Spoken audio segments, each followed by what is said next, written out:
छी छी. जाऊ द्या, एवढ्या चिल्लर त्याच्यावर बोलू नये आपण.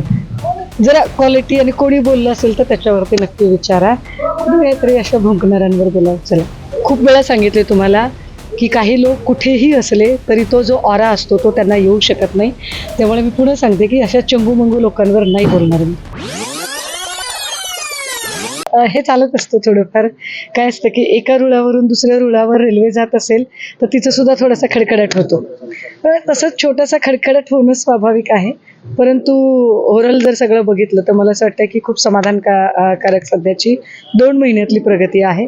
मी गेल्या 2 महिन्यातला आढावा घेते सगळ्याच जिल्हा प्रमुखांकडून. विधानसभा निहाय बैठका आणि एकूण पक्षाचा जो अजेंडा आहे त्यावर आपण काम करतोय आणि ते अतिशय उत्तम पद्धतीने जबाबदारी आमचे प्रतापभाऊ चव्हाण असतील, महेश धाराशिवकरजी असतील, शरणप्पा किंगनाळकरजी असतील, तर हे सगळे खूप उत्तम पद्धतीने काम करतात. छी छी. जाऊ द्या, एवढ्या चिल्लर त्याच्यावर बोलू नये आपण. जरा क्वालिटी आणि कोणी बोललं असेल तर त्याच्यावरती नक्की विचारा. काहीतरी अशा भुंकणाऱ्यांवर बोला. चला. नाही, सॉरी. मी खूप वेळा सांगितले तुम्हाला की काही लोक कुठेही असले तरी तो जो ऑरा असतो तो त्यांना येऊ शकत नाही. त्यामुळे मी पुन्हा सांगते की अशा चंगू लोकांवर नाही बोलणार मी. नाही, मला मला असं वाटतंय की भाजपने ठरवून घेतलं पाहिजे की तुम्ही नेमके खरे कोणते आहात. कारण एकीकडे भाजपच्या काही टॅटोधारी भक्तिनी ज्या आहेत, त्या चित्रविचित्र ज्या किंचाळणाऱ्या, त्या जेनजीच्या आंदोलनाला फॉरेन फंडिंग होतं, जेनझीवाले कसे आतंकी वगैरे आहेत, याचे डोस पाजळत राहतात. कित्येक भाजपाचे मंत्री आहेत, नेते आहेत जे जेनजीला अत्यंत वाईट पद्धतीने बोलत आहेत. आणि नेमकं त्याच वेळेला दुसरीकडे मात्र राष्ट्रीय स्वयंसेवक संघाचे सरसंघ संचालक मात्र जेनजीच्या मताशी मी सहमत आहे असं म्हणत आहेत. मला सरसंघ संचालक मोहन भागवतजी यांनी जे म्हणणं मांडलं की जेनजीच्या मताशी मी सहमत आहे, हे माझ्यासाठी अत्यंत महत्त्वाचं आहे. कारण जेनजीने जे मत मांडले ते मत या देशाच्या पंतप्रधानांबद्दल मांडले आणि पंतप्रधान मोदी यांनी राजीनामा दिला पाहिजे. पंतप्रधान मोदी आंदोलन हाताळू शकत नाहीत. पंतप्रधान मोदी गेली 2 आठवडे संसदेचं अधिवेशन असतानाही या राज्याचे गृहमंत्री किंवा या राज्याचे पंतप्रधान हे लोकांना आपल्या घरी बोलवून भेटतायत, पण पत्रकारांना सामोरे जाऊन ते बोलत नाहीयेत. आणि यावरचा रोष जेनजीने व्यक्त केलाय. त्या जेनजी सोबत मोहन भागवत जर सहमत असतील तर याचा स्पष्ट अर्थ आहे की जेनजीने मोदींबद्दल आणि अमित शहांबद्दल जी भूमिका मांडली त्यावर मोहन भागवतजी सुद्धा सहमत आहे. मला असं वाटतं की जेनजी असतील किंवा एकूण त्यांनी इथल्या शिक्षण व्यवस्थेच्या वरचे जे काही आरोप आत्ताचे केलेले आहेत, शिक्षण व्यवस्थेमध्ये रिफॉर्म करण्याची गरज आहे या संबंधाने जी जागरूकता जेनजीने दाखवलेली आहे आणि ते रिफॉर्म्स करायला किंवा त्याच्याशी संबंधित असणाऱ्या प्रश्नांना उत्तर द्यायला जर या देशाचे पंतप्रधान कमकुवत ठरत असतील तर त्यांनी अजिबात सत्तेत राहू नये, त्यांनी राजीनामा दिला पाहिजे. या मताशी निश्चितपणे मोहन भागवतजी सुद्धा सहमत असतील. कारण मी अत्यंत जबाबदारीने सांगितलं पाहिजे की राष्ट्रीय स्वयंसेवक संघाचे सरसंघ संचालक मोहन भागवतजी म्हणाले होते की 70 नंतर निवृत्तीची शाल पांघरली पाहिजे. मोदींनी 70 ओलांड. बघा, विजय चौधरी हे भाजपचे महामंत्री राहिलेले आहेत, आता फरार आहे बहुतेक. आणि त्या ज्या ऑडिओ व्हायरल झालेले आहेत त्याच्यामध्ये PA अटक झालेली आहे. त्यामुळे त्या ज्या ऑडिओ आहेत त्या ऑडिओ आता ऑलरेडी म्हणजे ऑन रेकॉर्ड आहेत आणि जवळपास 7500 ऑडिओ आहेत, ज्यातली एक ऑडिओ बाहेर येते. मला वाटतंय की विजय चौधरी आणि PA याच्यावर आपण चर्चा करतोय, पण त्याही पेक्षा महत्वाचं यातला जो कंटेंट आहे तो भयंकर आहे. जी भाजपा ना खाऊंगा ना खाणे दूंगा असं ब्रीद सांगत होती, त्या भाजपाचे मंत्री कसं टक्केवारीचं राजकारण करतायत हे भाजपच्याच लोकांकडून स्पष्ट होतंय.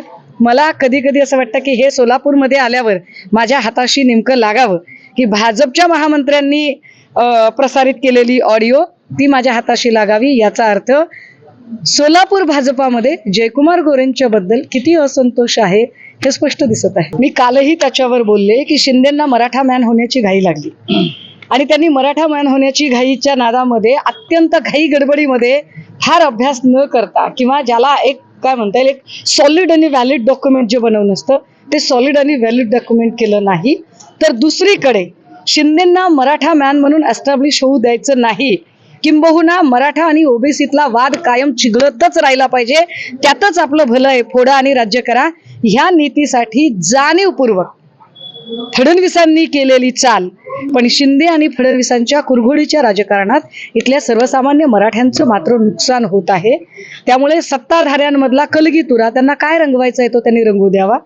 शिंदे आणि फडणवीसांनी एकमेकांवर कुरघोड्यांचं राजकारण खुशाल करावं, पण या कुरघोड्यांमध्ये त्यांनी सर्वसामान्य मराठ्यांचा बळी घेऊ नये, ही मात्र आमची. नाही, मी परत एकदा आपल्याला उलगडून सांगते, असे खूप भाजपाचे लोक आहेत, सोलापूर भाजपामधले आहेत, महाराष्ट्र भाजपातले आहेत, की ज्यांच्या मनात एक प्रचंड रोष आहे, राग आहे, एक अस्वस्थता आहे. जुने विरुद्ध नवे हा जो संघर्ष सध्या भाजपामध्ये चालू आहे, कारण नवे येऊन आयत्या पिठावर रेगोट्या ओढत आहेत आणि जुन्यांना मात्र त्यांच्या तोंडाला पाणी पुसण्याचा प्रकार होतोय. त्यातच ज्या पद्धतीने जयकुमार गोरेंनी सोलापूरमध्ये एकूण कार्यपद्धती अवलंबिली आहे की सगळं मीच खाईल, ते काय म्हणतात सोलापूरच्या भाषेत, मुसरं सुद्धा देणार नाही, हे जे आहे हे अत्यंत वाईट आहे. आणि त्यामुळे जयकुमार गोरेंच्या विरोधात एक पक्षांतर्गत मोठा असंतोष आहे. अशातल्याच काहींनी काही ऑडिओ, काही डॉक्युमेंट, मी उद्या त्याच्यावर बोलेन, उद्याच्या पत्रकार परिषदेत मी बैजवार त्याच्यावर बोलेन, की अशा अनेक गोष्टी ते आमच्यापर्यंत पोहोचवतात. त्यांना वाटते की कोणीतरी त्यांचं दुःख, ते जे सनातन दुःख आहे ते कोणीतरी वाटून घेतलं पाहिजे. मी फक्त तुमच्यापर्यंत ऑडिओ पोहोचवण्याचं काम केले, परंतु जयकुमार गोरे आणि जयकुमार गोरेंचे बंधू किंवा एकूण त्यांची जी टीम आहे ही भाजपमधल्या इतर लोकांना अजिबात त्या सत्तेचा आस्वादच घेऊ देत नाहीये. आणि हे सोलापूर भाजपाचं दुःख आहे की एक सोलापूरच्या बाहेरचा कोणीतरी येतोय आणि तो सोलापूरकरांवर राज्य करतोय. नाही, मला माहित नव्हतं की गोरेंचं नाव एवढं ट्रेंडिंग मध्ये का चाललंय. मला असं वाटलं की गोरेंच्यासाठी कोणीतरी फार मोठी काहीतरी पदवी बहाल केली आहे का, काय चाललंय. मग नंतर मला कळलं की ती पदवी काय होती काय नाही ते. परंतु आपण जे म्हणताय ना की गोरे आणि राऊतांचा वाद, तर वाद किंवा चर्चा ही नेहमी बरोबरीच्या लोकांमध्ये होती.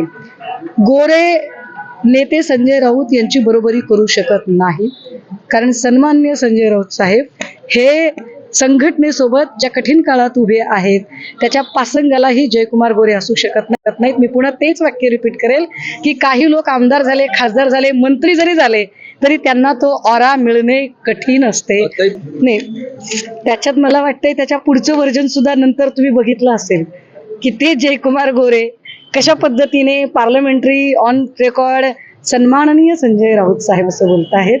त्यामुळे जयकुमार गोरे कोण आहेत, जरी ते म्हणाले की संजय राऊत कोण आहे ते मला माहित नाही, माहीत असतानाही, पण तुम्ही जर मला विचाराल ना जयकुमार गोरे कोण आहेत तर मला ते माहीत आहेत. बरं का, मला गोरे माहीत आहेत, मला गोरे अतिशय चांगल्या पद्धतीने माहीत आहेत. फलटण साताऱ्यामध्ये ज्यांच्यावर एका महिलेने तक्रार दाखल केली होती ते जयकुमार गोरे मला चांगले माहिती. ज्या जयकुमार गोरेंच्या बद्दल अनेकांच्या जमिनी हडप केल्याच्या तक्रारी आहेत ते जयकुमार गोरे मला उत्तम पद्धतीने माहिती आहेत. ज्या जयकुमार गोरेंनी बाहेरच्या जिल्ह्यातून येऊन सोलापूर भाजपवाल्यांचा अगदी नाकी 9 आणलेत ते जयकुमार गोरे मला चांगले माहिती आहेत. ज्या जयकुमार गोरेंबद्दल विजय चौधरीच्या ऑडिओ क्लिपमध्ये ते 10% कामं घेतात ते जयकुमार गोरे मला चांगले माहिती आहेत. असू शकतं काही गोष्टी उशिराने कळतात. मी म्हटलं ना, माझ्या पक्षप्रमुखांचा एक प्रॉब्लेम आहे. काय प्रॉब्लेम आहे तर माझ्या पक्षप्रमुखांना मार्केटिंग करता येत नाही.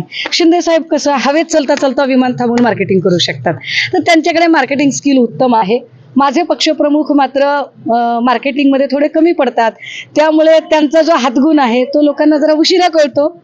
काही हरकत नाही, आम्ही त्यांच्याही मताचं स्वागत. मला वाटतंय मोहिते पाटलांच्या काहीतरी वडिलांच्या नावाशी संबंधित असणारं, साधर्म्य असणारं ते नाव होतं बहुतेक, आणि त्यामुळे त्याच्यातला जो वाद आहे तो वाद उफाळून आलेला आहे. परंतु सोलापूरमधल्या सध्याचा सगळ्यात बर्निंग इश्यू काय आहे तर जरी उजनी धरण भरलं असलं तरी सोलापूरच्या शेती मातीला पुरेसा पाऊस झालेला नाही. जी एक वेळची पेरणी केली होती ती धूळ पेरणी झाली. दुसऱ्यांदा पेरणी करताना बोगस बियाणं उगवलेलं नाही. त्यामुळे ह्या महत्वाच्या विषयांवर चर्चा करणं जास्त गरजेचं आहे. हे ज्वलंत मुद्दे सोडून मला नाही वाटत की मी नॉन इश्यूजवर भांडत बसावं. त्यांना तसे काही इनपुट असू शकतील, त्यांनी त्याच्या संदर्भात काही मांडणी केली असेल तर त्यावर मला भाष्य करता येणार नाही. मात्र एक नक्की आहे की भाजपच्या काळात आपण जे बघत आहोत, भाजपला आंदोलनं हाताळता येत नाहीत. भाजप आंदोलनं मोडीत काढतं.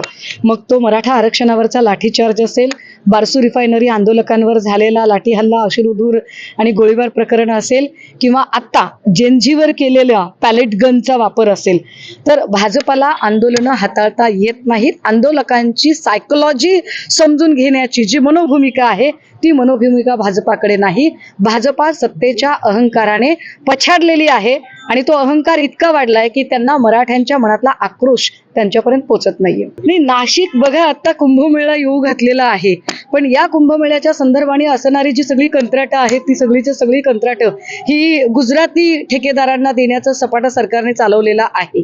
मुळात जर कुंभमेळा महाराष्ट्रात होत असेल तर महाराष्ट्रातल्या ठेकेदारांना तुम्ही काम का देत नाही? एकीकडे तुम्ही आत्मनिर्भर भारत म्हणता, मग आत्मनिर्भर भारत असतानाच आत्मनिर्भर महाराष्ट्र का होऊ नये? कुणाला वाटतंय की आत्मनिर्भर महाराष्ट्र होऊ नये, महाराष्ट्रातला ठेकेदार मोठा होऊ नये, मराठी माणसाला काम मिळू नये? आणि यासाठी प्रयत्न कोण करतं? कारण शेवटी कंत्राटं देण्या घेण्याचं जे काम आहे ते मुख्यमंत्री उपमुख्यमंत्री स्तरावरचं आहे. त्या ठिकाणी ही सगळी निर्णय प्रक्रिया राबवण्यासाठीची जी की पर्सन आहे ते गिरीश महाजन आहेत. मग गिरीश महाजन हे संकटमोचन जरी भाजपा म्हणत असली तरी गिरीश महाजन सध्या गुजरातच्या ठेकेदारांच्या साठीचे कंत्राट मोचन झालेले आहेत का? कारण त्यांच्यामुळे हा सगळा प्रॉब्लेम तयार होतो.